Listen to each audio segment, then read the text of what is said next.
আসসালামু আলাইকুম। Welcome back to my channel Shila's kitchen. আজ আমি অনেক দিন পরে আপনাদের মাঝে একটা ভিডিও নিয়ে হাজির হলাম। আজকে আমি আপনাদের মাঝে নিয়ে আসলাম কাঁচা আম। এখন যেহেতু আমের সিজন, চারিদিকে প্রচুর পরিমাণ কাঁচা আম পাওয়া যাচ্ছে, বাজারেও পাওয়া যাচ্ছে। তাই আমি ভাবলাম কাঁচা আম দিয়ে আম মাখা বা আম ভর্তা খাবো, সেটা আপনাদের সাথে শেয়ার করলাম। তো আমি এখানে হাফ কেজি পরিমাণ কাঁচা আম নিয়েছি। এগুলোকে ভালো করে ধুয়ে পরিষ্কার করে একটা ছেলনি দিয়ে ছিলে নিয়েছি। এবার এগুলোকে ছেলনি দিয়ে কুচি কুচি কুচি কুচি করে নিয়েছি। নেওয়ার পরে এর মধ্যে আমি কিছু শুকনো মরিচ দিয়ে দিলাম পরিমাণ মতো লবণ আর শুকনো মরিচটাকে ভালো মতো চেটকে নিয়ে এবার সবগুলো উপকরণ একসাথে মাখিয়ে নেব।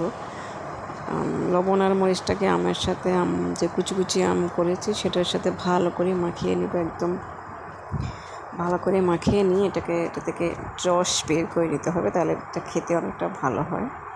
তো আমি এটাকে ভালো করে মেখে নিয়েছি।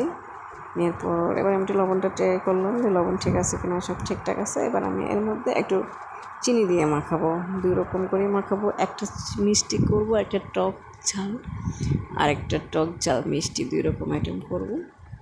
যার কারণে আমি এক পাশে একটু চিনি দিয়ে মাখিয়ে নিলাম, আর এক পাশে টক আর ঝাল দিয়ে মাখিয়ে নিলাম, সাথে আর একটু শুকনো মরিচ দিয়ে এটাকে ঝাল করে নিলাম, আর পাশে মিষ্টি বানালাম। তো আজকে এই পর্যন্ত সবার